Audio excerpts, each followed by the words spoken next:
നമസ്കാരം. വാർത്തയിൽ നിന്ന് ആരംഭിക്കുന്നു. ആദ്യം പ്രധാന വാർത്തകൾ.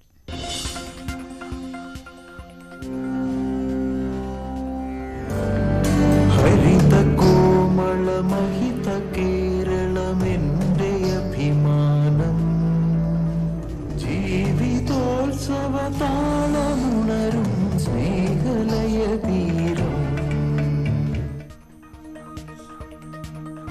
കേരളീയത്തിന് തിരിതെളിഞ്ഞു. തലസ്ഥാനത്തിന്റെ ആഘോഷത്തിന്റെ ഒരാഴ്ച. നേട്ടങ്ങൾ എണ്ണിപ്പറഞ്ഞു മുഖ്യമന്ത്രി. കേരളീയത്തിന് മുൻപും ശേഷവും എന്ന രീതിയിൽ കേരള ചരിത്രം രേഖപ്പെടുത്തും എന്നാണ് നാം പ്രതീക്ഷിക്കുന്നത്. ആശംസകൾ നേർന്ന താരങ്ങൾ. Take the plunge into active politics.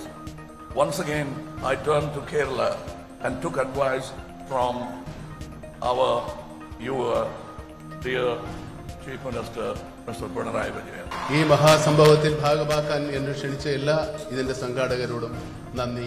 സർക്കാർ കേരളീയം എന്ന ഈ വൻ സാംസ്കാരിക പദ്ധതിക്കായി തിരുവനന്തപുരത്തെ തന്നെ തിരഞ്ഞെടുത്തതിൽ എനിക്ക് അതിയായ സന്തോഷമുണ്ട്. ഇന്ന് ഈ സുദിനത്തിൽ കേരളീയം 2023 ഒരു ഭാഗമായി ഈ വേദിയിൽ നിൽക്കാൻ കഴിഞ്ഞതിൽ എനിക്ക് അതിയായ സന്തോഷം, അങ്ങേയറ്റം അഭിമാനവും തോന്നുകയാണ്. മാസപ്പടി കേസിൽ അമിക്കസ് ക്യൂറിയെ നിയമിച്ച് ഹൈക്കോടതി. ഹർജി പരിഗണിക്കണോ എന്ന് പരിശോധിക്കാൻ നിർദ്ദേശം. മുന്നോട്ടില്ലെന്ന് പരാതിക്കാരന്റെ കുടുംബം.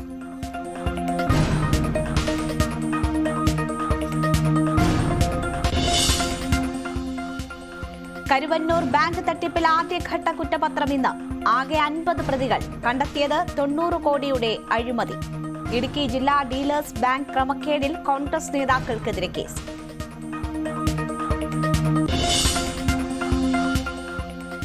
കളമശ്ശേരി സ്ഫോടനത്തിൽ പ്രതിയുടെ തിരിച്ചറിയൽ പരേഡ് നടത്താൻ പോലീസ്. സാക്ഷികളെ ജയിലിലെത്തിച്ച് പരേഡ് നടത്തും.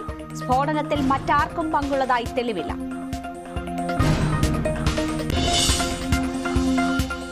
സഹപാഠിയോട് സംസാരിച്ചതിന് വിദ്യാർത്ഥിക്ക് അധ്യാപകന്റെ മർദ്ദനം.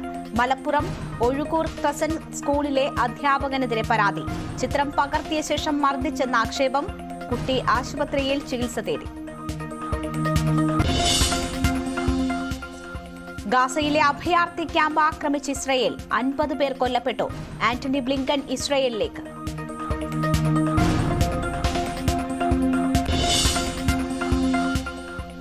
പാചകവാതക വില വീണ്ടും കൂട്ടി. വാണിജ്യ സിലിണ്ടറിന് കൂട്ടിയത് 102 രൂപ. ഗാർഹിക സിലിണ്ടർ വിലയിൽ മാറ്റമില്ല.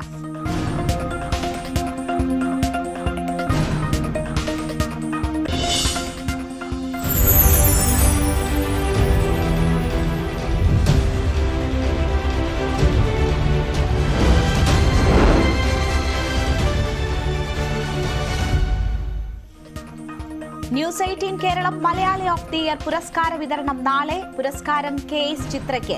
ഗ്ലോബൽ മലയാളി പുരസ്കാരം MA യൂസഫ് അലിക്ക്. മുഖ്യമന്ത്രി പിണറായി വിജയൻ പുരസ്കാരങ്ങൾ സമ്മാനിക്കും.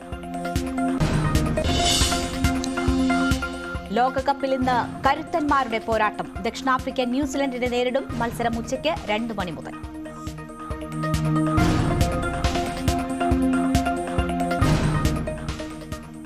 വാർത്തയിലേക്ക് വിശദമായി. കേരളീയത്തിന് തിരിതെളിഞ്ഞു.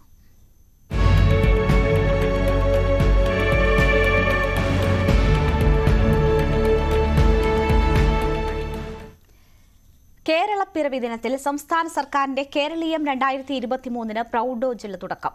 തിരുവനന്തപുരം സെൻട്രൽ സ്റ്റേഡിയത്തിൽ മുഖ്യമന്ത്രി പിണറായി വിജയൻ വാരാഘോഷത്തിന്റെ ഉദ്ഘാടനം നിർവഹിച്ചു.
കേരളീയത്തെ ലോക ബ്രാൻഡാക്കി മാറ്റുമെന്ന് മുഖ്യമന്ത്രി പിണറായി വിജയൻ പറഞ്ഞു. കേരളീയം എല്ലാ വർഷവും ഉണ്ടാകുമെന്നും കേരളത്തിന്റെ മുഖമുദ്രയായി കേരളീയം മാറുമെന്നും മുഖ്യമന്ത്രി.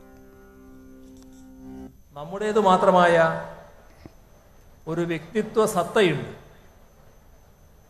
ഇത് നിർഭാഗ്യവശാൽ നാം പലപ്പോഴും തിരിച്ചറിയുന്നില്ല. അതുകൊണ്ട് തന്നെ ഇതിനെ രാജ്യത്തിനും ലോകത്തിനും മുന്നിൽ അവതരിപ്പിക്കാൻ ശരിയായ രീതിയിൽ നമുക്ക് കഴിയാറില്ല. ഈ സ്ഥിതി മാറേണ്ടതുണ്ട്.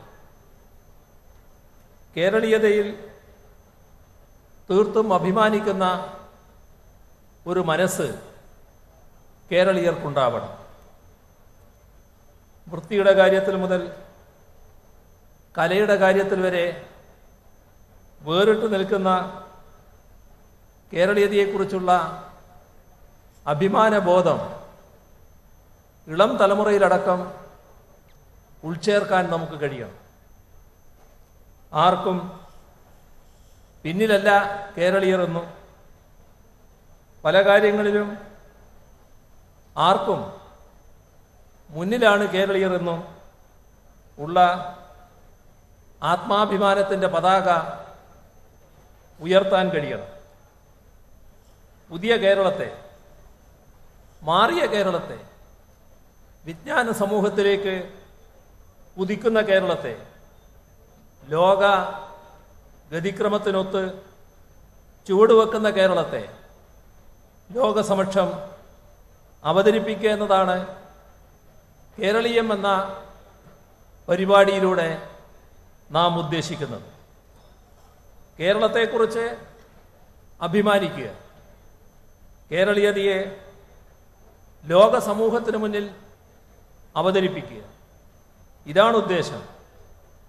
ഇതിലൂടെ എല്ലാ രംഗത്തും കേരളം ലോകമാകെ ശ്രദ്ധിക്കപ്പെടും.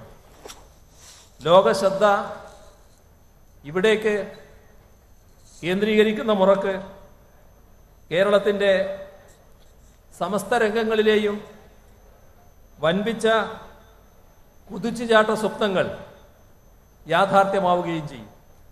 ദേശാതിർത്തികളെ അതിലംഘിച്ചുകൊണ്ട് മൂലധനം മാത്രമല്ല, അധിനിവേശത്തിൻ്റെ ജീർണ സംസ്കാരം കൂടിയാണ് കടന്നു വരുന്നത്. അധിനിവേശത്തെ എല്ലാ തലത്തിലും ചെറുക്കാൻ കഴിയുക, ഇത് സ്വന്തം എന്ന നിലക്ക് അഭിമാനിക്കാൻ തനിമയുള്ള ചിലതുണ്ടെന്നും അവ നഷ്ടപ്പെടുത്തിക്കൂടാ എന്നുമുള്ള അഭിമാനബോധം ഉണരുമ്പോഴാണ് ഉണ്ടാവുക. നഷ്ടപ്പെടാൻ വിലപ്പെട്ടതായി ഒന്നുമില്ലെന്ന് കരുതുന്ന ഒരു ജനതയെ ഏത് അധിനിവേശ ശക്തിക്കും കീഴ്പ്പെടുത്താം. നഷ്ടപ്പെടുത്തിക്കൂടാത്ത ചിലത് തങ്ങൾക്കുണ്ടെന്ന ബോധമാണ് ചെറുത്തു നിൽക്കാൻ കരുത്തു നൽകുന്നത്. അതാണ് കേരളീയത. കേരളീയത എന്ന നമ്മുടെ ആത്മാഭിമാനത്തെ ഉദ്ദീപിക്കുന്നതാവും കേരളീയം. കമൽഹാസനും മമ്മൂട്ടിയും മോഹൻലാലും ശോഭനയും വിശിഷ്ടാതിഥികളായ ചടങ്ങിൽ സാംസ്കാരിക, വ്യാവസായിക, നയതന്ത്ര രംഗത്തെ പ്രമുഖർ പങ്കെടുത്തു. My people-centric politics draws inspiration from the famed Kerala model of development.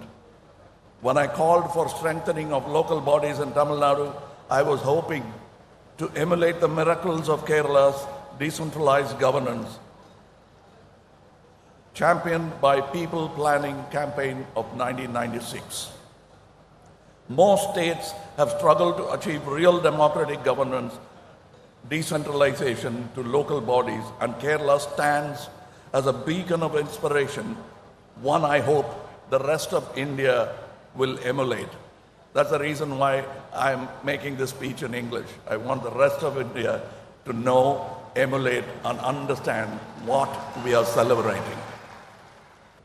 In this day and age of neoliberalism, when the role of a state is constantly diminishing, Kerala has demonstrated to the world that its state institutions have been more effective in dealing with daily issues and major crises owing to both its political culture, its politicians, its ability to develop power and capacity to involve civil society in governance.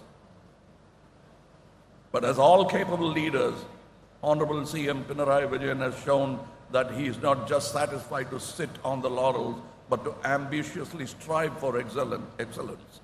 I'm impressed by your efforts to leverage Kerala's excellent social demographics to transform your state into a knowledge economy in a socially inclusive and environmentally conscious manner.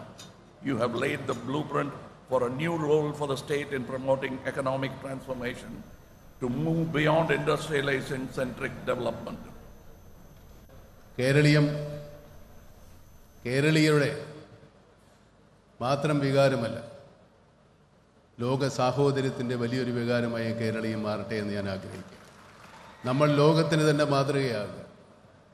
സ്നേഹത്തിനും സൗഹാർദ്ദത്തിനും ലോകത്തിൻ്റെ ഏറ്റവും വലിയ മാതൃക കേരളമായി തീരട്ടെ. നമ്മുടെ മറ്റു വികാരങ്ങളെല്ലാം മാറ്റിവെച്ചുകൊണ്ട് നമുക്ക് രാഷ്ട്രീയം, മതം, ജാതി, ചിന്ത, പ്രാർത്ഥന എല്ലാം വേറെ വേറെയാണ്. പക്ഷേ നമുക്ക് എല്ലാവർക്കും ഉണ്ടാകുന്ന ഒരു വികാരം, നമ്മളെല്ലാവരും കേരളീയരാണ്, മലയാളികളാണ്. കൂടുതൽ പേരും മുണ്ടൊടുക്കുന്നവരാണ്, മലയാളം സംസാരിക്കുന്നവരാണ്, മലയാളം കേട്ടാൽ മനസ്സിലാകുന്നവരാണ്. ഇത് തന്നെ ആയിരിക്കണം നമ്മുടെ ലോകത്തിൻ്റെ മാതൃക. ഞങ്ങളെ നോക്കി പഠിക്കൂ, ഞങ്ങളൊന്നാണ്. ഞങ്ങളുടെ ആശയങ്ങളും ഞങ്ങളുടെ സങ്കല്പങ്ങളും സ്വപ്നങ്ങളും ഒന്നാണ്. കേരളം ഒന്നായി സ്വപ്നം കണ്ടതാണ് ഇപ്പം നമ്മൾ കാണുന്ന കേരളം. ഇനിയുള്ള സ്വപ്നങ്ങളും ഇനിയുള്ള സങ്കല്പങ്ങളും പ്രതീക്ഷകളും നമുക്കൊരുമിച്ച് ഒന്നായി എല്ലാ വ്യത്യാസങ്ങളെയും മറന്ന് നമ്മൾ ഒന്നായി ചിന്തിച്ച് ഒന്നായി പ്രയത്നിച്ച് കേരളത്തിനെ ലോകത്തിൻ്റെ ഒന്നാം നിരയിലേക്ക്, കേരളത്തിൻ്റെ ഏറ്റവും വലിയ ശ്രദ്ധാ കേന്ദ്രമായി, ലോകത്തിൻ്റെ ഏറ്റവും വലിയ ഉദാഹരണമായി, ലോകം ആദരിക്കുന്ന ഒരു ജനതയായി കേരള ജനത മാറട്ടെ എന്ന് ആഗ്രഹിക്കുന്നു, ആശംസിക്കുന്നു. എന്നെ സംബന്ധിച്ചിടത്തോളം ഇതെൻ്റെ നഗരമാണ്. ഇതെൻ്റെയും കൂടി സ്വന്തം തിരുവനന്തപുരം. തിരുവനന്തപുരത്തോളം എനിക്ക് പരിചിതമായ മറ്റൊരു നഗരവുമില്ല. ഇവിടുത്തെ ഓരോ മുക്കും മൂലയും എനിക്കറിയാം. ഇവിടുത്തുകാരെയും ഇവിടുത്തുകാരുടെ സംസ്കാരവും എനിക്കേറെ പരിചിതമാണ്. സർക്കാർ കേരളീയം എന്ന ഈ വൻ സാംസ്കാരിക പദ്ധതിക്കായി തിരുവനന്തപുരത്തെ തന്നെ തിരഞ്ഞെടുത്തതിൽ എനിക്ക് അതീതായ സന്തോഷമുണ്ട്. കേരളത്തിൽ ഏറ്റവും കൂടുതൽ സാംസ്കാരിക പരിപാടികളും ഒത്തുചേരലുകളും നടക്കുന്നത് ഈ തലസ്ഥാന നഗരിലാണെന്ന് എനിക്കറിയാം. നാളത്തെ കേരളം എങ്ങനെ എന്ന ചിന്തയാണ് കേരളം 2023 മുന്നോട്ട് വെച്ചിട്ടുള്ളത്. സ്വാഭാവികമായി സാംസ്കാരിക കേരളത്തെക്കുറിച്ചുള്ള ഭാവി ചിന്തനയും അതിൽ ഉൾക്കൊള്ളുന്നുണ്ട്. ഞാൻ പ്രതിനിധീകരിക്കുന്ന സിനിമയെ സംബന്ധിച്ചാണെങ്കിൽ ഭൂമിശാസ്ത്രപരവും ഭാഷാടിസ്ഥാനത്തിനുമുള്ള അതിരുകൾ ഭേദിച്ച് പാൻ ഇന്ത്യൻ സ്വീകാര്യത നേടുന്ന മലയാള സിനിമകൾ ഇനിയും ഉണ്ടാകേണ്ടതുണ്ട്. പ്രേക്ഷക ബന്ധത്തെ ശക്തിപ്പെടുത്താൻ ഉപകാരപ്പെടും വിധം ഇത്തരത്തിലുള്ള ശ്രമങ്ങൾക്ക് film federation of India Kerala ഘടകത്തിന് മുൻകൈ എടുക്കാവുന്നതേ ഉള്ളൂ. സംസ്ഥാന ചലച്ചിത്ര വികസന കോർപ്പറേഷനും ചലച്ചിത്ര അക്കാദമിയും പോലെ പല കാര്യങ്ങളും ആദ്യം നടപ്പിലാക്കിയ സംസ്ഥാനമെന്ന നിലയിൽ നമുക്ക് ഇത്തരം നീക്കത്തിലും വഴികാട്ടികളാവാം. മലയാളിയായതിൽ ഞാൻ അഭിമാനിക്കുന്നു. കേരളത്തിൽ ജനിച്ചതിലും ഈ കേരളപ്പിറവിക്ക് സംസ്ഥാന സർക്കാർ സംഘടിപ്പിക്കുന്ന കേരളീയത്തിന് എൻ്റെ എല്ലാവിധ മംഗള ആശംസകളും. ജയ് ഹിന്ദ്. ഒരു കാര്യം കൂടി, കേരളീയത്തിൻ്റെ അംബാസിഡർമാരായ മിസ്റ്റർ മമ്മൂട്ടി, കമൽഹാസൻ, ശോഭന, പിന്നെ ഞാനും എല്ലാവരും ചേർന്ന് അടുത്ത വർഷത്തെ കേരളീയത്തിൻ്റെ പ്രചാരണത്തിനായി ബഹുമാനപ്പെട്ട മുഖ്യമന്ത്രിയുടെ കൂടെ ഒരു സെൽഫി ഇവിടെ വെച്ചെടുക്കുന്നതാണ്. കേരളീയത്തിന്റെ ബ്രാൻഡ് അംബാസിഡേഴ്സായ കമൽഹാസൻ, ശ്രീ മമ്മൂട്ടി, മോഹൻലാൽ, ശോഭന എന്നിവർ ചേർന്ന് ബഹുമാനപ്പെട്ട മുഖ്യമന്ത്രിയോടും മറ്റ് അതിഥികളോടും ഒപ്പം ഒരു സെൽഫി എടുക്കുകയാണിപ്പോൾ. മണിച്ചിത്രത്താഴ് കഴിഞ്ഞിട്ട് നിങ്ങൾ എല്ലാവരും എന്നെ തമിഴത്തിന്ന് വിളിക്കുന്ന ഞാൻ, എൻ്റെ നാട് ട്രിവാൻഡ്രം തന്നെയാണ്. അത് ഈ വേദിയിൽ പറയണം എന്നുണ്ടായിരുന്നു. പിന്നെ നമ്മുടെ സ്കൂളുകളിലും കോളേജുകളിലും യുവജനോത്സവത്തിൻ്റെ ഭാഗമായി അല്ലാതെയുമൊക്കെ ഒരുപാട് കലാപരിപാടികൾ നടത്തി വരാറുണ്ട്. ഇത് വളർന്ന് വരുന്ന യുവതലമുറയ്ക്ക് നൽകുന്ന എക്സ്പീരിയൻസും പ്രോത്സാഹനവും അല്ലാതെ it opens the windows for the youth to experience their spirit in terms of also experiencing and encouraging the artist inside them. So, I'd like to reiterate that UNESCO has recognized as a masterpiece of oral and intangible heritage this 2000-year-old and oldest theatrical art form, Kudiyattam, which is still performed with gusto in Kerala. The beautiful thing about Kerala, amongst others, is that the traditional heritage arts have always been presented in all open access form. So even it is everywhere, and as you grow, there is no closure to how you inculcate the art form. So regardless of where you are from and what your beliefs are, you are exposed to that which is distinctly this manna or this soil. And so in a very beautiful way, it develops a sort of cultural inclination, and it is snowballing into a cultural movement along with science, technology. So this is the soft power that you are known by: food, culture, and arts. The hard powers is warfare, etc. So here we are. ഈ വേദിയിൽ അല്ലെങ്കിൽ ഈ ഉത്സവത്തിന് പങ്കുപെടാൻ ഒരു അവസരം നൽകിയ കേരള സർക്കാരിന് നന്ദി. മലയാളികളുടെ മഹോത്സവം എന്ന സർക്കാർ വിശേഷിപ്പിക്കുന്ന കേരളീയം കവടിയാർ മുതൽ കിഴക്കേക്കോട്ട വരെ 42 വേദികളിലായി ഒരാഴ്ചക്കാലം തലസ്ഥാനത്ത് ഉത്സവ ഛായ തീർക്കും. ധൂർത്ത് ആരോപിച്ച് പ്രതിപക്ഷം കേരളീയം ബഹിഷ്കരിച്ചു. വി അരുണിന്റെ റിപ്പോർട്ടിലേക്ക്. കേരളത്തിന്റെ മുഖമുദ്രയാകുമെന്ന് മുഖ്യമന്ത്രി പ്രഖ്യാപിച്ച കേരളീയത്തിന്റെ ആദ്യ എഡിഷന് വർണ്ണാഭമായ തുടക്കമാണ് ഉണ്ടായിരിക്കുന്നത്. തിങ്ങി നിറഞ്ഞ വേദി, താരസമ്പന്നമായ വേദിയായിരുന്നു കേരളീയത്തിനായി ഒരുക്കിയത്.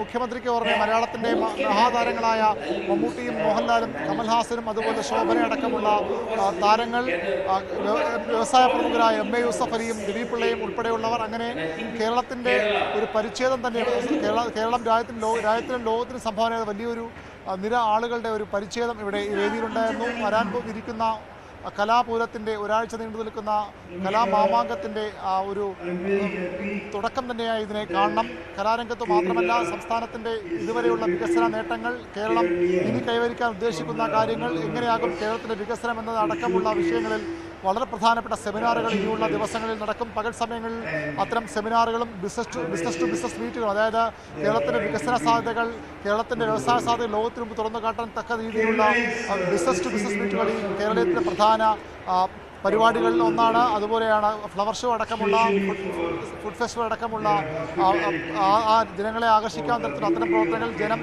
തിരുവനന്തപുരത്തിൻ്റെ തെരുവുകളിലൂടെ ഒഴുകുമെന്ന പ്രതീക്ഷയാണ് സർക്കാരിന് ഈ ഘട്ടത്തിലുള്ളത്.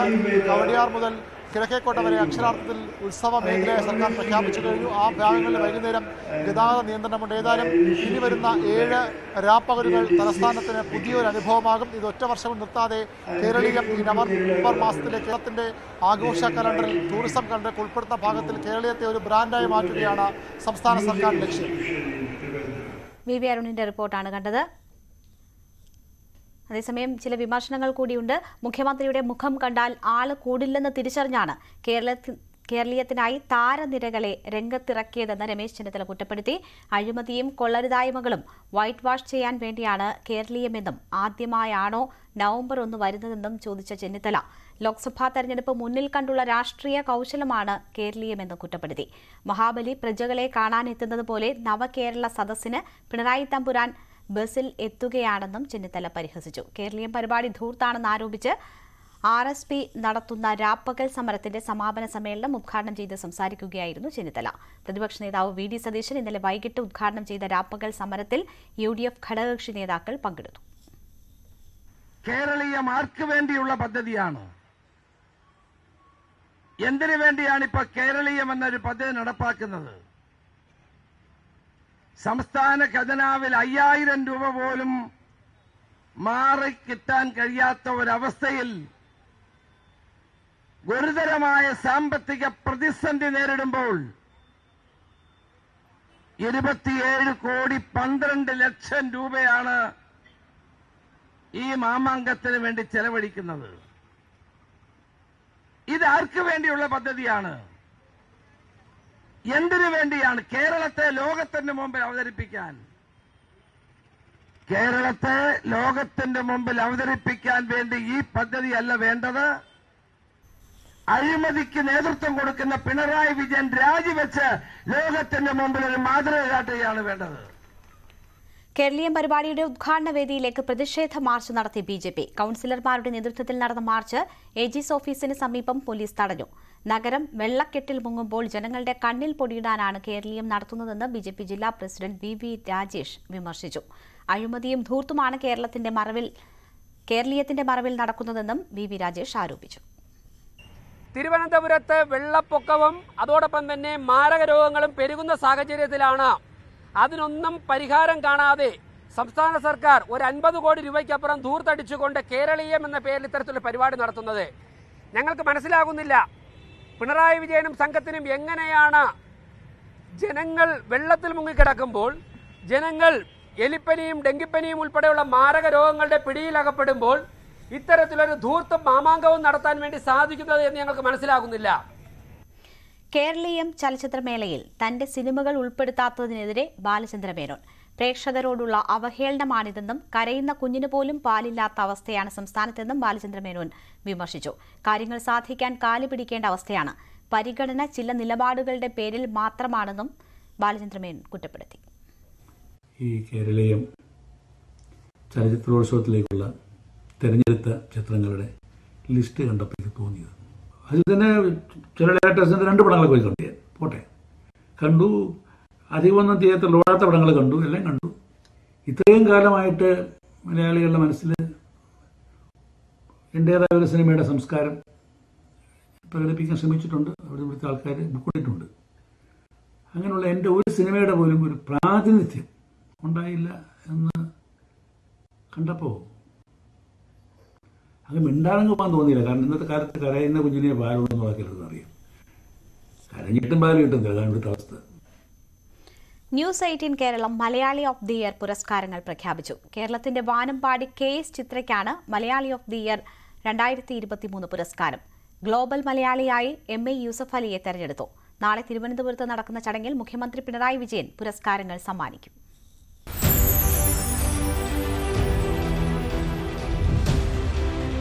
വിവിധ മേഖലകളിൽ കഴിവ് തെളിയിച്ചവരെയാണ് മലയാളി ഓഫ് ദി ഇയർ പുരസ്കാരത്തിനായി ന്യൂസ് 18 എഡിറ്റോറിയൽ ബോർഡ് തെരഞ്ഞെടുത്തത്. മലയാളത്തിന്റെ വാനമ്പാടി KS ചിത്ര മലയാളി ഓഫ് ദി ഇയർ പുരസ്കാരത്തിന് അർഹയായി. ഗ്ലോബൽ മലയാളി പുരസ്കാരം Lulu group chairman MA Yusuff അലിക്കാണ്. കേരളത്തിന്റെ അഭിമാനം IM വിജയൻ സ്പോർട്സ് ഐക്കൺ പുരസ്കാരത്തിന് തെരഞ്ഞെടുക്കപ്പെട്ടു.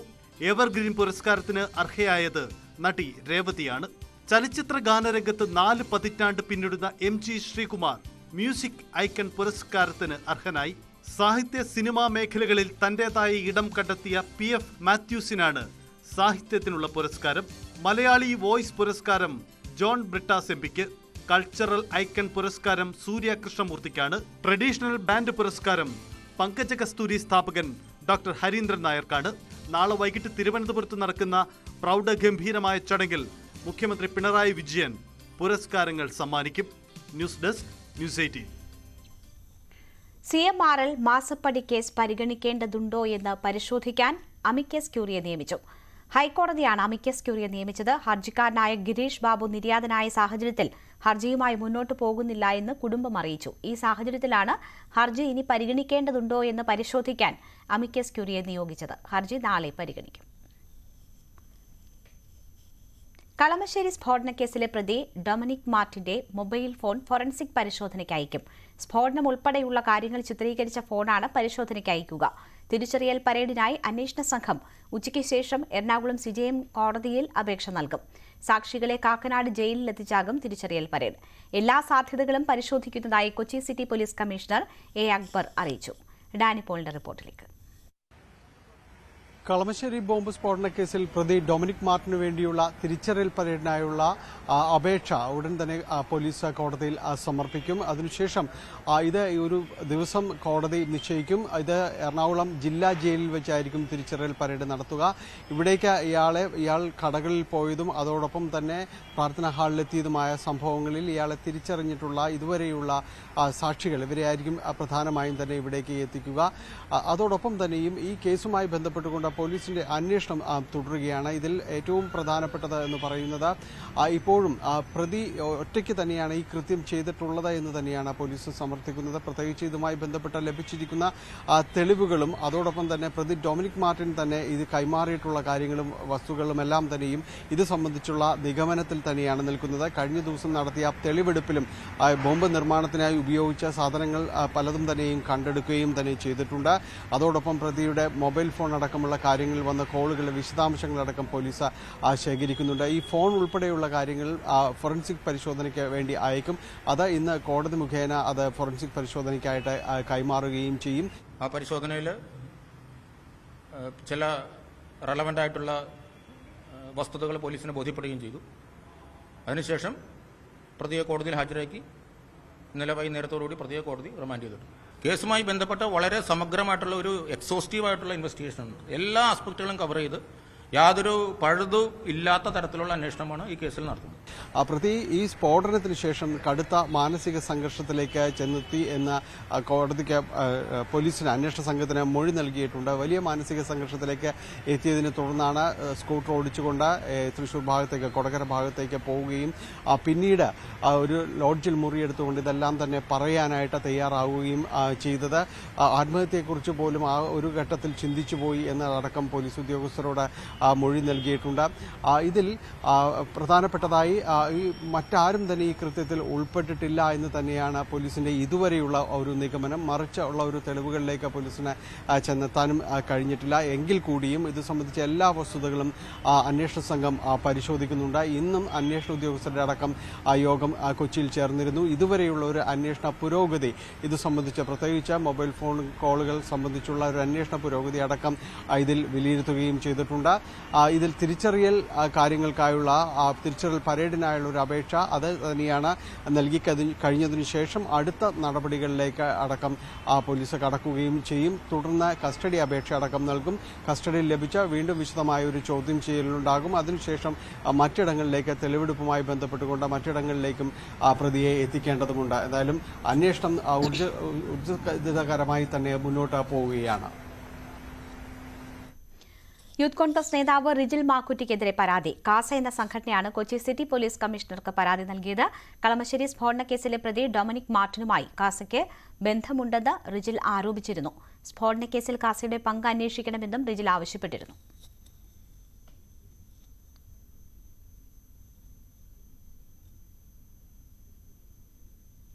കരുവന്നൂർ ബാങ്ക് തട്ടിപ്പിൽ ആദ്യ കുറ്റപത്രം ഇന്ന്. കൊച്ചിയിലെ പ്രത്യേക കോടതിയിലാണ് ഇഡി കുറ്റപത്രം സമർപ്പിക്കുക. കരുവന്നൂരിൽ വൻതോതിൽ കള്ളപ്പണ ഇടപാട് നടന്നുവെന്ന് കുറ്റപത്രത്തിൽ പറയുന്നു.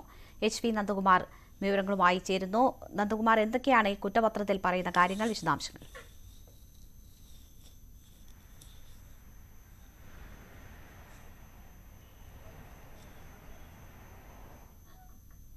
നന്ദൻ, കേൾക്കാമോ? കരുവന്നൂർ തട്ടിപ്പിൽ ആദ്യ കുറ്റപത്രം ഇന്ന്. കൊച്ചിയിലെ പ്രത്യേക കോടതിയിലാണ് ഇഡി കുറ്റപത്രം സമർപ്പിക്കുക. കരുവന്നൂരിൽ വൻതോതിൽ കള്ളപ്പണ ഇടപാട് നടന്നുവെന്ന് കുറ്റപത്രത്തിൽ പറയുന്നു. നന്ദൻ, കേൾക്കാമോ? എപ്പോഴാണ് കുറ്റപത്രം സമർപ്പിക്കുക? എന്താണ് ഇത് സംബന്ധിച്ച് നമ്മൾക്ക് ലഭ്യമാകുന്ന വിവരങ്ങൾ?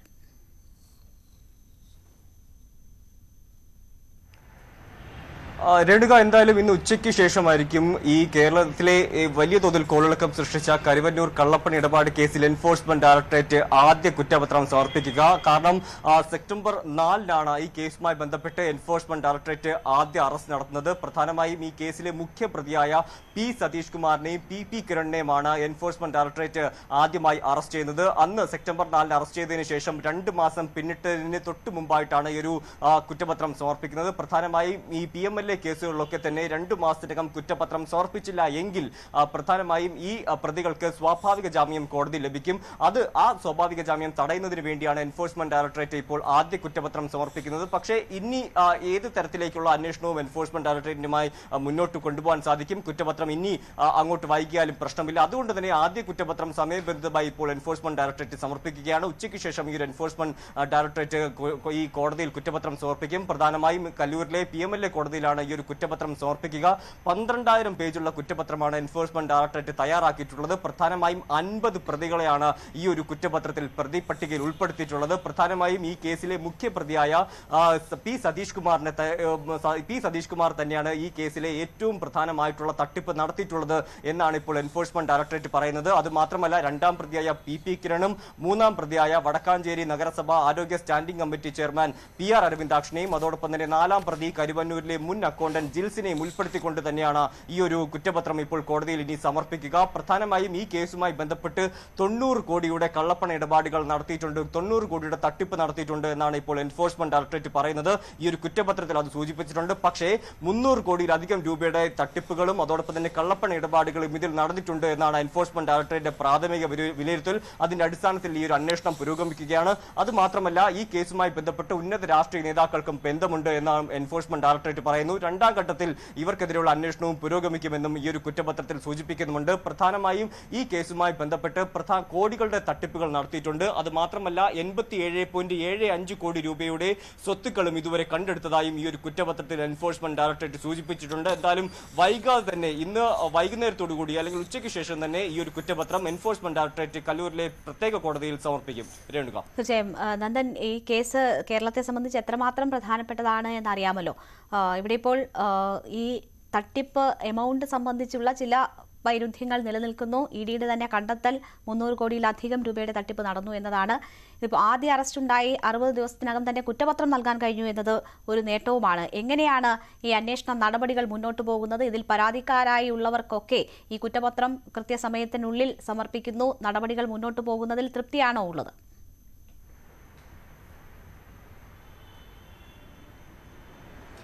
തീർച്ചയായും പ്രധാനമായും കരുവന്നൂരിലെ നിക്ഷേപരെ സംബന്ധിച്ചിടത്തോളം അന്വേഷണം മുന്നോട്ട് കൊണ്ടുപോകുന്നതിൽ അല്ലെങ്കിൽ അന്വേഷണം ഇത്ര അധികം വേഗത്തിൽ പോകുന്നത് ആശ്വാസകരമാണ്. പ്രധാനമായും ഈ കേസിലെ ഇത്തരത്തിൽ നിർണായകമായ പല ഇടപാടുകളും അതോടൊപ്പം തന്നെ നിർണായകമായ പല സ്വത്തുകളും എൻഫോഴ്സ്മെന്റ് ഡയറക്ടറേറ്റ് നേരത്തെ കണ്ടുകെട്ടിയിരുന്നു. ഈ കണ്ടുകെട്ടിയ കാര്യങ്ങളൊക്കെ തന്നെ കണ്ടുകെട്ടിയ സ്വത്തുക്കളും അതൊക്കെ പല സംസ്ഥാനങ്ങളിലായിട്ടാണ് കിടക്കുന്നത്. കർണാടകയിലും തമിഴ്നാട്ടിലും ഒക്കെയായി ഇത്തരത്തിൽ ഈ പ്രതിപട്ടികയിലുള്ള നിരവധി ആൾക്കാർ ഈ സതീഷ് കുമാറും PP കിരണും ഒക്കെ നിക്ഷേപിച്ചത് പല സംസ്ഥാനങ്ങളിലാണ്. അവിടെയുള്ള സ്വത്തുക്കളൊക്കെ എൻഫോഴ്സ്മെന്റ് ഡയറക്ടറേറ്റ് കണ്ടുകെട്ടി വരികയാണ്. 2ാം ഘട്ടം എന്ന രീതിയിലാണ് ഇനിയുള്ള ബിനാമി ഇടപാടുകളൊക്കെ തന്നെ എൻഫോഴ്സ്മെന്റ് ഡയറക്ടറേറ്റ് അന്വേഷിക്കുക.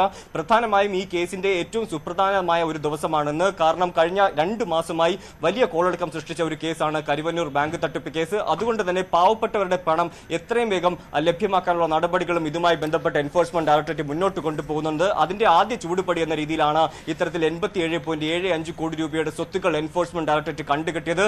ഈ കണ്ടുകെട്ടിയതൊക്കെ തന്നെ ഇന്ന് കോടതിയിൽ സമർപ്പിക്കും. ആ റിപ്പോർട്ടിൽ കൃത്യമായ രീതിയിൽ എവിടെ നിന്നൊക്കെയാണ് ഈ ഒരു സ്വത്തുക്കൾ കണ്ടുകെട്ടിയ കാര്യങ്ങളൊക്കെ എൻഫോഴ്സ്മെന്റ് ഡയറക്ടറേറ്റ് സൂചിപ്പിക്കും. ആ കണ്ടുകെട്ടിയ കോടിക്കണക്കിന് രൂപയുടെ സ്വത്തുക്കളൊക്കെ തന്നെ ഇനി ലേലം ചെയ്തുമൊക്കെയാണ് ഇനി നിക്ഷേപകർക്ക് പണം തിരികെ നൽകാൻ സാധിക്കുക. അത് മാത്രമല്ല, ഇന്ന് മുതൽ കരുവന്നൂരിൽ പണം ഈ സേവിങ്സ് അക്കൗണ്ട് ഉള്ളവർക്കൊക്കെ തന്നെ 50,000 രൂപയ്ക്ക് താഴെയുള്ളവർക്ക് ഇന്ന് പണം തിരികെ നൽകുമെന്നും അറിയിച്ചിട്ടുണ്ട്. അതിന്റെ നടപടിക്രമങ്ങളും മുന്നോട്ട് കൊണ്ടുപോകുന്നുണ്ട്. അതുകൊണ്ട് തന്നെയാണ് നിക്ഷേപകരെ സംബന്ധിച്ചിടത്തോളം ഏറെ ആശ്വാസകരമാണ്. പ്രധാനമായും ആദ്യഘട്ടത്തിലെ അറസ്റ്റ് ഒഴിവാക്കാനായിട്ടുള്ള ജാമ്യം ഒഴിവാക്കാനായിട്ടുള്ള എല്ലാ നടപടികളും എൻഫോഴ്സ്മെന്റ് ഡയറക്ടറേറ്റ് ചെയ്യുന്നുണ്ട്. കരുവന്നൂർ ബാങ്കുമായി ബന്ധപ്പെട്ടുള്ള നിക്ഷേപകർക്ക് പണം ലഭിച്ചു തുടങ്ങിയെന്നുള്ള ആശ്വാസകരമായ കാര്യം കൂടി ഇതിന് പിന്നിലുണ്ട്. HV നന്ദകുമാറാണ് വിവരങ്ങൾ നിൽകിയത്. നന്ദൻ സൂചിപ്പിച്ചതുപോലെ തന്നെ കരുവന്നൂർ സഹകരണ ബാങ്കിൽ നിന്ന് ഇന്ന് മുതൽ നിക്ഷേപങ്ങൾ പിൻവലിക്കാം. 50,000 മുതൽ 1 ലക്ഷം രൂപ വരെയുള്ള കാലാവധി കഴിഞ്ഞ സ്ഥിര നിക്ഷേപങ്ങളാണ് പിൻവലിക്കാനാകുക. നവംബർ 20 ശേഷം 50,000 വരെയുള്ള സേവിങ്സ് നിക്ഷേപങ്ങളും പിൻവലിക്കാം. ഡിസംബർ 1 മുതൽ 1 ലക്ഷം രൂപയ്ക്ക് മുകളിൽ നിക്ഷേപമുള്ള കാലാവധി പൂർത്തീകരിച്ച നിക്ഷേപങ്ങൾക്ക് നിക്ഷേപ തുകയുടെ നിശ്ചിത ശതമാനം പലിശ നൽകാനും പലിശ കൈപ്പറ്റി നിക്ഷേപം പുതുക്കാനും അനുമതി നൽകി. 134 കോടി സ്ഥിര നിക്ഷേപത്തിൽ കാലാവധി കഴിഞ്ഞ 79 കോടി തിരികെ നൽകാൻ സാധിക്കുമെന്ന് ബാങ്ക് അധികൃതർ പറഞ്ഞു. കരുവന്നൂർ ബാങ്കിലെ നിക്ഷേപകൻ ജോഷി നടപ്പ് സമരം ആരംഭിച്ചു. കരുവന്നൂർ ബാങ്കിന് മുന്നിൽ നിന്ന് കളക്ടറേറ്റിലേക്കാണ് ജോഷിയുടെ ഒറ്റയാൾ സമരം. നിക്ഷേപകരുടെ ആശങ്കയും പ്രതിഷേധവും അറിയിക്കാനാണ് സമരമെന്ന് ജോഷി പറഞ്ഞു. 82 ലക്ഷം രൂപയാണ് ബാങ്കിൽ നിന്നും ലഭിക്കാനുള്ളതെന്നും ജോഷി അറിയിച്ചു. TN പ്രതാപൻ MP, അനിൽ അക്കര തുടങ്ങിയ കോൺഗ്രസ് നേതാക്കൾ ജോഷിക്ക് പിന്തുണ പ്രഖ്യാപിച്ച് നടപ്പു സമരത്തിന്റെ ഭാഗമായി. ജില്ലാ കളക്ടറെ കണ്ട് വിവരങ്ങൾ ധരിപ്പിക്കുമെന്ന് ജോഷി പറഞ്ഞു. ജനകീയ പ്രതിഷേധമാണ്. ഞാൻ ഒരുപാട് പേരുടെ പ്രതിനിധിയാണ്. തെറ്റാണ്, ശരിക്കും ഒരു ട്രിക്കി പൊളിറ്റിക്സാണ് കളിച്ചിട്ടുള്ളത്. കുറച്ച് ഭാഗത്തിന് മാത്രം ആളുകളെ നിർബന്ധിച്ച് FD ആക്കിയിട്ട് പുതുക്കി മേടിക്കുക. കളക്ടറെ കണ്ട് കാര്യം പറയാം, അത് കഴിഞ്ഞിട്ട് ആലോചിക്കാൻ അടുത്ത നടപടി എന്താണ്. ഇടുക്കി ഡീലേഴ്സ് സഹകരണ ബാങ്ക് ക്രമക്കേടിൽ കോൺഗ്രസ് നേതാക്കൾക്കെതിരെ കേസെടുത്തു. മുൻ DCC പ്രസിഡന്റ് ഇബ്രാഹിംകുട്ടി കല്ലാർ ഉൾപ്പെടെ 13 പേർക്കെതിരെയാണ് വിജിലൻസ് കേസെടുത്തിരിക്കുന്നത്. ബാങ്കിൽ നിന്ന് 4.5 കോടി രൂപ തട്ടിയെടുത്തു എന്നാണ് കേസ്. നെടുങ്കണ്ടം കേന്ദ്രമാക്കി പ്രവർത്തിക്കുന്ന ഇടുക്കി ജില്ലാ ഡീലേഴ്സ് സഹകരണ ബാങ്കിനെതിരെ നിക്ഷേപകർ വൻ ആരോപണങ്ങൾ ഉന്നയിച്ചിരുന്നു. അംഗങ്ങൾ അറിയാതെ വൻതുക പലരുടെ പേരിൽ വായ്പയായും അല്ലാതെയും തട്ടിയെടുത്തെന്നും നിക്ഷേപത്തുക പിൻവലിക്കാൻ ആകുന്നില്ലെന്നും അടക്കമുള്ള ആരോപണങ്ങളാണ് ഉന്നയിക്കപ്പെട്ടത്. ഭരണസമിതിയിലെ ചിലരും സമാന ആരോപണങ്ങൾ ഉന്നയിക്കുകയും രാജി സമർപ്പിക്കുകയും ചെയ്തിരുന്നു. ബാങ്കിലെ ക്രമക്കേടുകൾ സംബന്ധിച്ച് സഹകരണ വകുപ്പും അന്വേഷണം നടത്തിയിരുന്നു. ഇതിന്റെ തുടർച്ചയായാണ് ഭരണസമിതിക്കെതിരെ വിജിലൻസ് കേസെടുത്തത്. 4.5 കോടി രൂപ തട്ടിയെടുത്തെന്നാണ് കേസ്. മുൻ DCC president Ibrahimkutty Kallar, bank president Tomy Joseph, TCC general secretary Shaji Painadath തുടങ്ങിയവർ ഉൾപ്പെടെ 13 പേർക്കെതിരെയാണ് കേസ്. എന്നാൽ മുൻ ഭരണസമിതിയുടെ കാലത്തെ ക്രമക്കേടുകളാണ് നിലവിലെ ഭരണസമിതിക്കെതിരെ ആരോപിക്കപ്പെട്ടതെന്നും നിയമപരമായി നേരിടുമെന്നും ബാങ്ക് പ്രസിഡന്റ് പ്രതികരിച്ചു. കാലാകാലങ്ങളിൽ വരുന്ന ഓഡിറ്റ് റിപ്പോർട്ട് അനുസരിച്ചാണ് ഭരണസമിതി സംഘത്തെ വിലയിരുത്തുകയും മുന്നോട്ടുള്ള പ്രവർത്തനം കൊണ്ടുപോവുകയും ചെയ്തത്. ഈ വിഷയവുമായി ബന്ധപ്പെട്ട് സെക്രട്ടറിയെ ഭരണസമിതി സസ്പെൻഡ് ചെയ്തിട്ടുള്ളതാണ്. ഇതുമായി ബന്ധപ്പെട്ട് നിയമപരമായി നേരിട്ട് കുറ്റക്കാരെ കണ്ടെത്തി നടപടി സ്വീകരിക്കുന്നതിനും നിക്ഷേപകരെ സംരക്ഷിക്കുന്നതിനുള്ള നടപടികൾ സ്വീകരിക്കുന്നതിനുമാണ് ഭരണസമിതിയുടെ തീരുമാനം. ബാങ്കിൽ 36 കോടിയോളം രൂപയുടെ ക്രമക്കേട് നടന്നതായി ആരോപിച്ച് ആക്ഷൻ കൌൺസിൽ കഴിഞ്ഞിടെ സമരരംഗത്ത് എത്തിയിരുന്നു. തട്ടിപ്പിൽ മുൻ സെക്രട്ടറി ഉൾപ്പെടെയുള്ളവർക്ക് പങ്കുണ്ടെന്നാണ് ആരോപണം. ന്യൂസ് 18 നെടുങ്കണ്ടം. സഹപാഠിയോട് സംസാരിച്ചതിന് വിദ്യാർത്ഥിക്ക് അധ്യാപകന്റെ മർദ്ദനമെന്ന് പരാതി. Malappuram Ozhukur Crescent higher secondary school 9ാം ക്ലാസ് വിദ്യാർത്ഥിക്കാണ് മർദ്ദനമേറ്റത്. വിദ്യാർത്ഥി കൊണ്ടോട്ടി താലൂക്ക് ആശുപത്രിയിൽ ചികിത്സ തേടി. പരാതിയുമായി മുന്നോട്ടു പോകാനാണ് കുടുംബത്തിന്റെ തീരുമാനം. നടന്ന കാര്യങ്ങളെക്കുറിച്ച് കുട്ടിയും കുടുംബവും പറയുന്നതിങ്ങനെ. കഴിഞ്ഞ ദിവസം ഉച്ചയ്ക്ക് ശേഷമായിരുന്നു സംഭവം. ക്ലാസ് വരാന്തയിൽ നിന്ന് സഹപാഠിയോട് സംസാരിക്കുകയായിരുന്ന വിദ്യാർത്ഥിയുടെ ചിത്രം അധ്യാപകൻ മൊബൈലിൽ പകർത്തി. പിന്നീട് മോശമായി സംസാരിക്കുകയും ചോദ്യം ചെയ്യുകയും മർദ്ദിക്കുകയും ചെയ്തുവെന്നാണ് പരാതി. പിന്നെ മുടി പിടിച്ച് വലിച്ച് കുറേ ആവശ്യമില്ലാത്തതിന് കുറേ അടിച്ചിന്. പിന്നെ മൂതിര കയ്യും പെട്ടണേനോ ഉള്ളിൽ ടീഷർട്ട് ഇട്ടുന്നതിനൊക്കെ തല്ലി. കുട്ടിയെ കൊണ്ടോട്ടി താലൂക്ക് ആശുപത്രിയിൽ പ്രവേശിപ്പിച്ചു. അധ്യാപകൻ മുൻപും ഈ വിദ്യാർത്ഥിയോട് മോശമായി പെരുമാറിയിട്ടുണ്ടെന്നും നിയമ നടപടികളുമായി മുന്നോട്ട് പോകാനാണ് തീരുമാനമെന്നും രക്ഷിതാക്കൾ. അവൻ്റെ ക്ലാസ്സിലുള്ള എല്ലാ കുട്ടികളും ആ സമയത്ത് അവിടെ ഉണ്ട്. അവരൊറ്റക്കോ കാര്യങ്ങളോ ഒന്നുമല്ല, എല്ലാവരും അവിടെ ആ സമയത്ത് ഇവരെ കൂടുതലുണ്ട്. ഇയാൾ താഴത്തുനിന്ന് ഫോട്ടോ എടുത്തിട്ട് നിങ്ങൾ തമ്മിൽ എന്തെങ്കിലും അഫയർ ഉണ്ടോ കാര്യങ്ങളുണ്ടോ എന്ന് ചോദിച്ചിട്ട് മാരകമായിട്ട് ഇവരെ രണ്ടുപേരെയും നല്ല ഉപദ്രവിച്ചിട്ടുണ്ട്. ഒരു ദിവസം അവൻ വന്നിട്ട് അവൻ പറഞ്ഞു മുടി പിടിച്ചിട്ട് ഇങ്ങോട്ട് വലിക്കുക. അത് ചിലപ്പോൾ അവൻ പറയില്ല, വേറെ കുട്ടികളാണ് എന്നോട് കംപ്ലൈൻറ്റ് ഇതാക്കിയിട്ട് പറയണത്. സ്പോർട്സിന് ഇത് കിട്ടിയ ഒരു കുട്ടിയാണ്. അപ്പം ഇനി ആ ഒരു ഇഷ്യൂ വേണ്ടാന്ന് വിചാരിച്ചിട്ട് ഞാനിത് സ്കൂൾക്ക് പോകാൻ വേണ്ടി നിൽക്കുമ്പോഴാണ് ഈ ഒരു വിഷയം വന്നത്. അപ്പോൾ ടീച്ചറോട് പറഞ്ഞപ്പോൾ ടീച്ചർ പറഞ്ഞത് ഞാനൊന്നും അറിയില്ല, നിങ്ങൾ സ്കൂളിൽ വന്നിട്ട് സംസാരിക്കും. ഞാൻ വന്നപ്പോത്തിനെല്ലാം കഴിഞ്ഞ് ഇത് അവനെ പഠിപ്പിക്കുന്ന ഒരു സേറുമല്ല. അതേസമയം അധ്യാപകനോട് സ്കൂൾ അധികൃതർ വിശദീകരണം തേടി. അന്വേഷണം ഉടൻ പൂർത്തിയാകുമെന്നും സ്കൂൾ അധികൃതർ പ്രതികരിച്ചു. ന്യൂസ് 18 മലപ്പുറം. മൂന്നാറിലെ കയ്യേറ്റങ്ങൾ ഒഴിപ്പിക്കലിൽ ഇടപെടലുമായി ഹൈക്കോടതി. കയ്യേറ്റക്കാർക്കെതിരെ നടപടിയെടുക്കുമ്പോൾ വാണിജ്യപരമായിട്ടുള്ളതോ താമസത്തിനുള്ളതോ ആയ കെട്ടിടങ്ങൾ പൊളിക്കരുത്. കൃഷിഭൂമി പരിപാലിക്കേണ്ടതുണ്ടെന്നും കോടതി വ്യക്തമാക്കി. മൂന്നാറിലെ കയ്യേറ്റവും അതിലെ നിർമ്മാണവും തടയണമെന്ന ഹർജികളിലാണ് ഹൈക്കോടതിയുടെ നിർദ്ദേശം. ഏലം, തേയിലത്തോട്ടങ്ങൾ, മറ്റ് കൃഷികൾക്കായി ഉപയോഗിക്കുന്ന ഭൂമി എന്നിവ പരിപാലിക്കേണ്ടതുണ്ടെന്ന് ജസ്റ്റിസുമാരായ മുഹമ്മദ് മുഷ്താഖ്, ശോഭ അന്നമ്മ ഈപ്പൻ എന്നിവരുൾപ്പെട്ട സ്പെഷ്യൽ ബെഞ്ച് വ്യക്തമാക്കി. രാജ്യത്ത് വാണിജ്യ സിലിണ്ടർ വില വീണ്ടും കൂട്ടി. 102 രൂപയാണ് വർദ്ധിപ്പിച്ചത്. കൊച്ചിയിൽ 19 കിലോഗ്രാം സിലിണ്ടറിന് ഇതോടെ 1842 രൂപയായി. ഡൽഹിയിൽ 1833 രൂപയാണ് വില. 2 മാസത്തിനിടയിൽ രണ്ടാമത്തെ വർധനയാണ് ഇത്. ഗാർഹിക സിലിണ്ടറിന്റെ വിലയിൽ മാറ്റമില്ല. അയർക്കുന്നത്ത് 15-കാരിയെ പീഡിപ്പിച്ച ശേഷം കൊലപ്പെടുത്തിയ കേസിലെ പ്രതി അജേഷിന് ജീവപര്യന്തം. കോട്ടയം പോക്സോ കോടതിയാണ് 20 വർഷം തടവും 2.5 ലക്ഷം രൂപ പിഴ ശിക്ഷയും വിധിച്ചത്. ജി ശ്രീജിത്തിന്റെ റിപ്പോർട്ടിലേക്ക്. 2019 ജനുവരി 19-നുണ്ടായ സംഭവത്തിലാണ് ലൈംഗിക പീഡനം തുടർന്ന് കൊലപാതകം. ഈ കേസിലാണ് പ്രതി അജേഷിന് ജീവപര്യന്തം ശിക്ഷ വിധിച്ചത്. ഏതാണ്ട് വിവിധ കേസുകളിലായി 35 വർഷം തടവ് വരുന്നുണ്ട്. പക്ഷേ ഈ ശിക്ഷ ഒരുമിച്ച് അനുഭവിച്ചാൽ മതി എന്നുള്ളതുകൊണ്ട് 20 വർഷമാണ് പ്രതിക്ക് ശിക്ഷ അനുഭവിക്കേണ്ടി വരിക. ഒപ്പം തന്നെ 2.5 ലക്ഷം രൂപ പിഴയും വിധിച്ചിട്ടുണ്ട്. അന്യായമായി പീഡനം, അന്യായമായി തടങ്കലിൽ വെക്കൽ, ഒപ്പം തന്നെ കൊലപാതകം, ഈ കുറ്റങ്ങളാണ് തെളിഞ്ഞത്. 15-കാരിയാണ് ഈ പീഡനത്തിനിരയാവുകയും തുടർന്ന് കൊലപാതകത്തിലേക്ക് കാര്യങ്ങൾ എത്തിക്കുകയും ചെയ്തത്. എന്തായാലും പബ്ലിക് പ്രോസിക്യൂട്ടർ MN പുഷ്കരനാണ് ഈ കേസിൽ ഈ കുട്ടിക്ക് വേണ്ടി ഹാജരായത്. ഇത് ഈ നിലയിൽ ശിക്ഷ ലഭിച്ചതിൽ ഉള്ള പ്രതികരണവും അദ്ദേഹം ഇതിനുശേഷം കോടതിയിൽ മാധ്യമങ്ങളോട് നൽകി. ഈ കേസിൽ ഒരു പ്രത്യേകത എന്ന് പറയുന്നത് ഡയറക്റ്റ് എവിഡൻസ് ഒന്നും തന്നെ ഇല്ല. സാഹചര്യ തെളിവുകളെ അടിസ്ഥാനപ്പെടുത്തിയാണ് ഈ കേസ് മുന്നോട്ട് പോയത്. അതിൽ പ്രധാനമായിട്ടും 2-3 സാഹചര്യങ്ങളാണ്. ഒന്ന്, ഈ കുട്ടി വീട്ടിൽ നിന്ന് പോകുമ്പോൾ കുട്ടിയുടെ ചേടത്തിയോട്, അതായത് തൊട്ട മൂത്തയാളോട് പറഞ്ഞിരുന്നു, ഞാൻ ഇന്ന സമയത്ത് 5 മണിക്ക് മുമ്പ് വന്നിട്ടില്ല എന്നുണ്ടെങ്കിൽ ഇന്നയാളെ സംശയിച്ചു പോകണം, ഈ നമ്പറിൽ ഒരു ഫോൺ നമ്പർ കൊടുത്തിട്ട് ഈ നമ്പറിൽ വിളിച്ചോണം എന്ന് പറയും. അതൊരു സാഹചര്യമാണ്. അതുകൂടാതെ ഈ കുട്ടിയെയും പ്രതിയെയും ഓട്ടോറിക്ഷ ഡ്രൈവറെ ഈ 17-ാം തീയതി കൊണ്ട് അവിടെ ആക്കിയ ഓട്ടോറിക്ഷ ഡ്രൈവറെ അവസാനമായിട്ട് പ്രതിയെയും കുട്ടിയെയും കണ്ടു എന്നുള്ള കാര്യം പറഞ്ഞു. അതുകൂടാതെ ഉള്ളൊരു തെളിവെന്ന് പറയുന്നത് ശാസ്ത്രീയമായ തെളിവാണ്. ശാസ്ത്രീയമായ തെളിവെന്ന് പറയുമ്പോൾ ഈ കുട്ടിയുടെ ഫോണിലെ സിം കാർഡ്, അതിൻ്റെ തെളിവ് നശിപ്പിക്കുന്നതിൻ്റെ ഭാഗമായിട്ട് ഇദ്ദേഹം ഈ പ്രതി ചവച്ചു തുപ്പി ഈ പറയുന്ന മുറിയിൽ തന്നെ ഇട്ടിരുന്നു.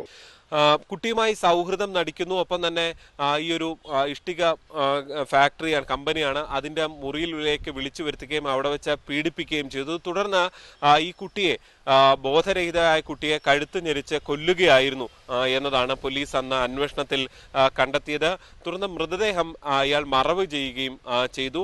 ഇതിനെ തുടർന്നാണ്, ഈ കുട്ടിയെ കാണാതായി എന്നുള്ള വിവരത്തെ തുടർന്നാണ് ബന്ധുക്കൾ പരാതി നൽകുകയും ഇയാളുടെ ഫോണിലേക്ക് കോൾ പോയതായുള്ള വിവരം ലഭിക്കുകയും ചെയ്തതിനെ തുടർന്ന് നടത്തിയ അന്വേഷണത്തിലാണ് പ്രതിയെ പോലീസ് കണ്ടെത്തുകയും ചെയ്തത്. എന്തായാലും 2019 കേസിലാണ് കോട്ടയം പോക്സോ കോടതിയിൽ നിന്ന് ഇന്നിപ്പോൾ വിധി ഉണ്ടായിട്ടുള്ളത്. കുരുതിക്കളമായി പശ്ചിമേഷ്യ.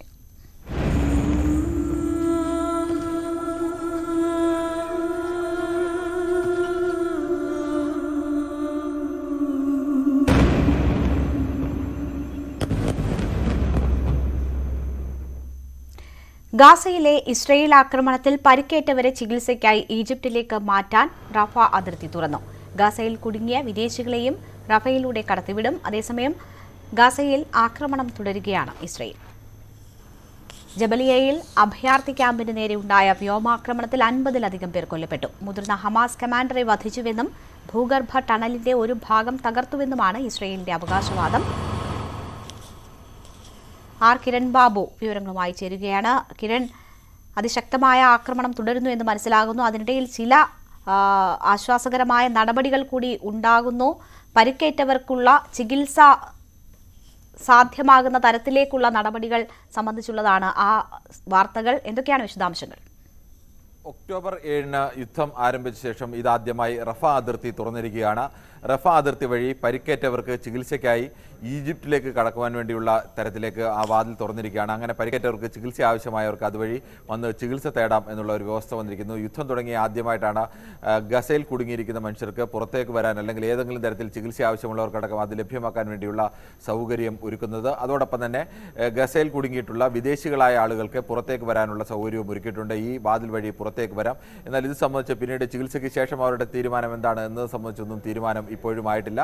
ഇന്ന് അതുവഴിയുള്ള ചികിത്സ ചികിത്സയ്ക്ക് വേണ്ടിയുള്ള ആളുകൾ എത്തും എന്നാണ് പ്രതീക്ഷിക്കപ്പെടുന്നത്. മറുഭാഗത്ത് ഗാസയിൽ യുദ്ധം അതിഭീകരമായി തന്നെ തുടരുകയാണ്. കഴിഞ്ഞ ദിവസം അവിടെ ജബാലിയ അഭയാർത്ഥി ക്യാമ്പിലേക്ക് ഏകദേശം 1.25 ലക്ഷത്തോളം ആളുകൾ എത്രയോ പതിറ്റാണ്ടുകളായി വസിക്കുന്ന അഭയാർത്ഥി ക്യാമ്പാണ്. ആ അഭയാർത്ഥി ക്യാമ്പിലേക്കാണ് ബോംബ് വർഷം ഉണ്ടായത്.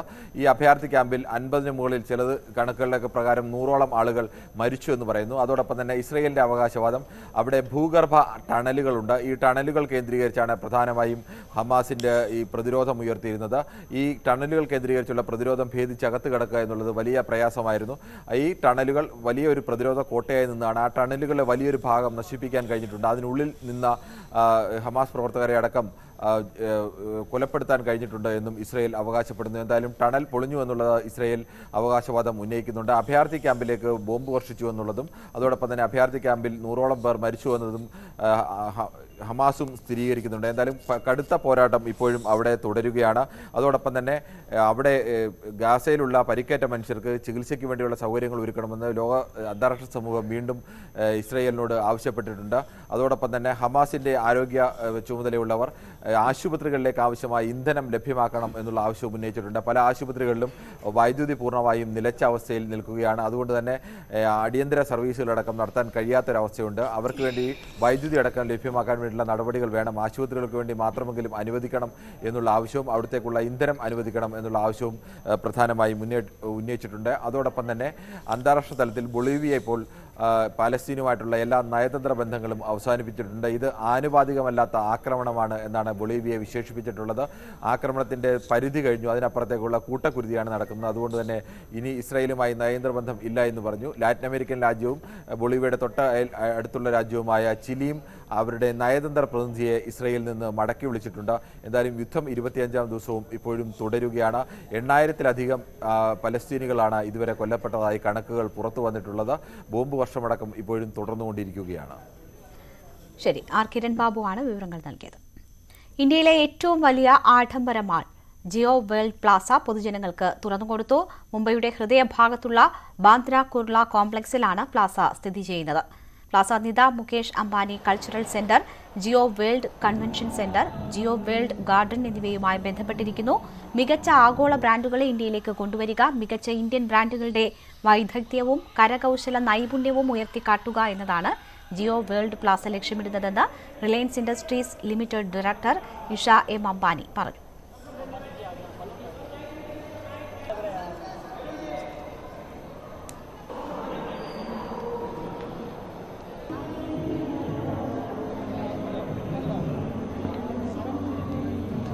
ചില്ലറ വിൽപ്പന, വിനോദം, ഡൈനിംഗ് എന്നിവയ്ക്കുള്ള ഒരു പ്രത്യേക കേന്ദ്രമായാണ് പ്ലാസ രൂപകൽപ്പന ചെയ്തിരിക്കുന്നത്.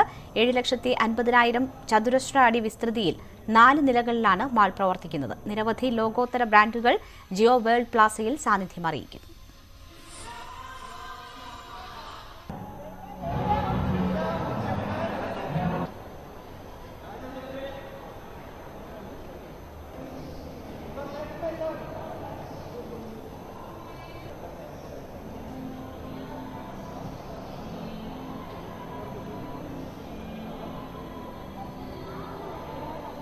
Both Nita and me as parents, and it is our time today to applaud the work that Isha has done as a leader in Reliance Retail. I think that she and her luxury retail team have redefined what luxury means in the city of Mumbai, and we are very proud with the Jio World Plaza. What the Reliance retail team under Isha's leadership has done makes me very proud. I'm sure it will make citizens of Mumbai and Indians very proud.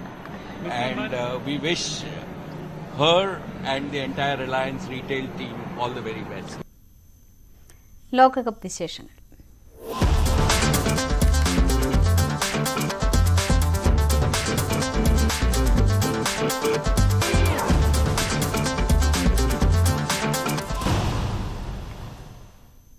ലോകകപ്പിൽ ഇന്ന് കരുത്തന്മാരുടെ പോരാട്ടം. ദക്ഷിണാഫ്രിക്കയും ന്യൂസിലൻഡും ഇന്ന് മുഖാമുഖമെത്തും. ഒരു മത്സരം മാത്രം പരാജയപ്പെട്ട ദക്ഷിണാഫ്രിക്ക ഇന്ത്യയ്ക്ക് തൊട്ടുപിന്നിലായി 2ാം സ്ഥാനത്താണ്.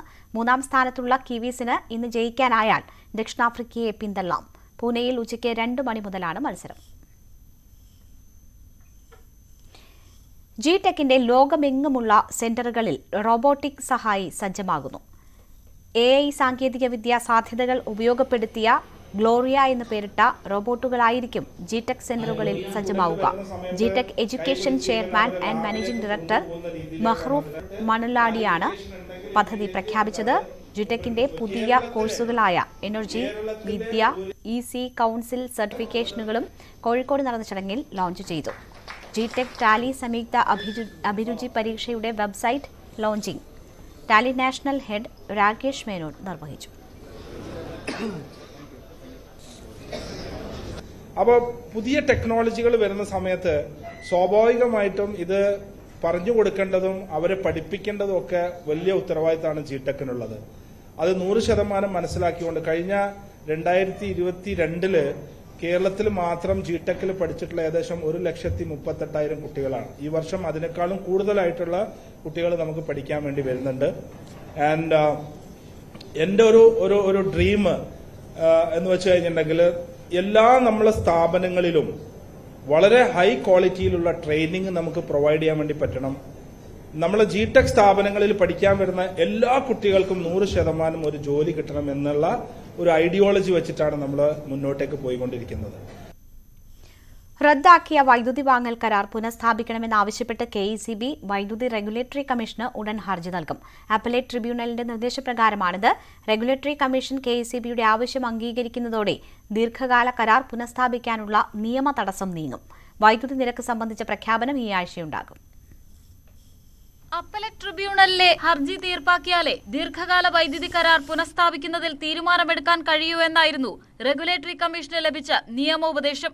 ഇതിനു പിന്നാലെയാണ് കരാർ റദ്ദാക്കിയ റെഗുലേറ്ററി കമ്മീഷൻ നടപടിക്കെതിരെയുള്ള വൈദ്യുതി ബോർഡിന്റെ ഹർജി അപ്പലേറ്റ് ട്രിബ്യൂണൽ തീർപ്പാക്കിയത്. കരാർ പുനഃസ്ഥാപിക്കണമെന്നാവശ്യപ്പെട്ട് റെഗുലേറ്ററി കമ്മീഷന് വീണ്ടും ഹർജി നൽകാൻ അപ്പലേറ്റ് ട്രിബ്യൂണൽ KECBയോട് നിർദ്ദേശിച്ചു. ഇതോടെ 465 മെഗാവാട്ട് വൈദ്യുതി യൂണിറ്റിന് ശരാശരി 4 രൂപ 29 പൈസയ്ക്ക് ലഭ്യമാകും. കരാർ പുനഃസ്ഥാപിക്കണമെന്ന് മന്ത്രിസഭായോഗം വൈദ്യുതി നിയമം 108 വകുപ്പ് പ്രകാരം റെഗുലേറ്ററി കമ്മീഷനോട് ആവശ്യപ്പെട്ടിരുന്നു. ഇതനുസരിച്ച് മന്ത്രിസഭയുടെ നിർദ്ദേശം അനുസരിക്കാനുള്ള ബാധ്യതയും കമ്മീഷനുണ്ട്. ടെൻഡർ നടപടികളിലെ സാങ്കേതികത ചൂണ്ടിക്കാട്ടിയാണ് UDF സർക്കാരിന്റെ കാലത്തെ കരാർ ഈ വർഷം മെയ്യിൽ റദ്ദാക്കിയത്. അതേസമയം അടുത്ത 4 വർഷത്തേക്കുള്ള വൈദ്യുതി താരിഫ് പ്രഖ്യാപിക്കുന്നത് കമ്മീഷൻ വീണ്ടും നീട്ടി. നിരക്ക് വർധന പ്രഖ്യാപിക്കാൻ കഴിഞ്ഞ ദിവസം യോഗം ചേർന്നെങ്കിലും ഒരംഗത്തിന് ദേഹാസ്വാസ്ഥ്യമുണ്ടായതിനെ തുടർന്ന് തീരുമാനമാകാതെ പിരിഞ്ഞു.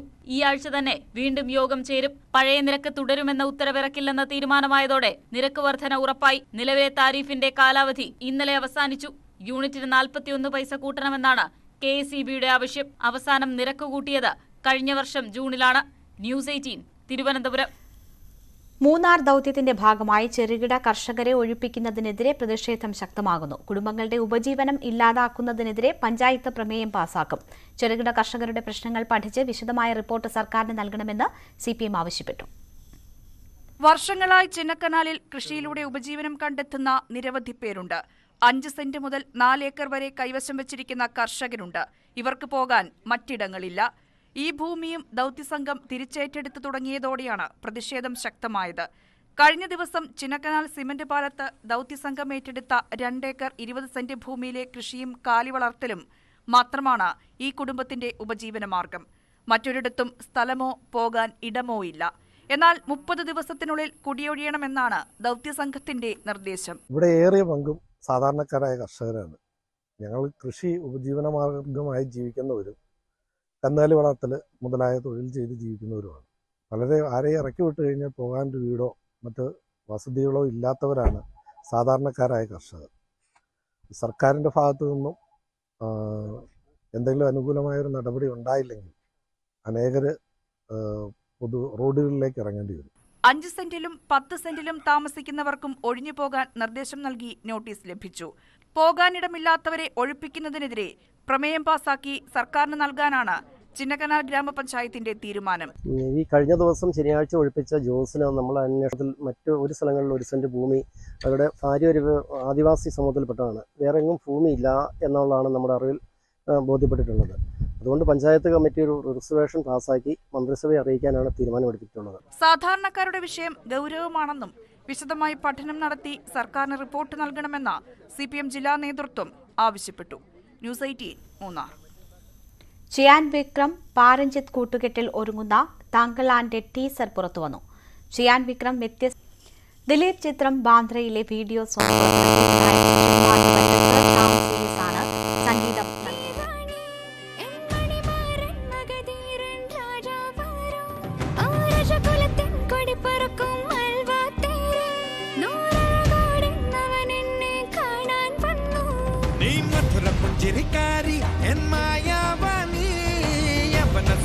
തോൽക്കും എൻ വാഴ്വിൻ ദേവി വലത്തിലങ്ങണ കയ്യിൽ കൈ ചേർത്തേ നിന്നെ വരസുമംഗലിയാക്കി ഞാൻ കൊണ്ടേ പോകും.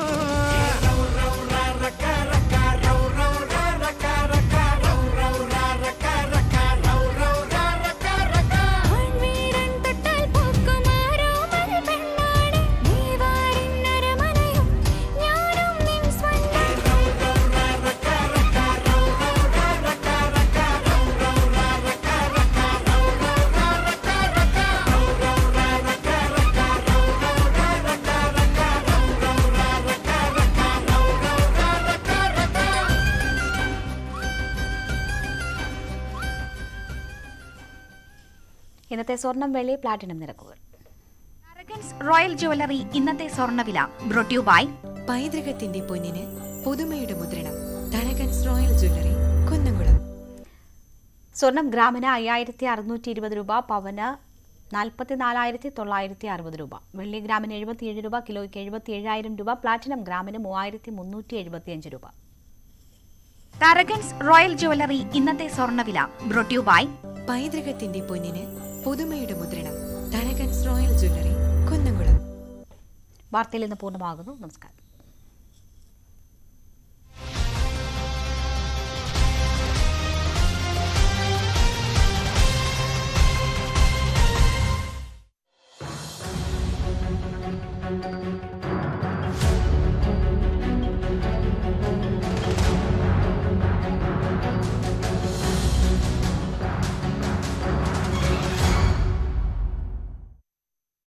ഈ പരിപാടി തെരഞ്ഞെടുത്തു.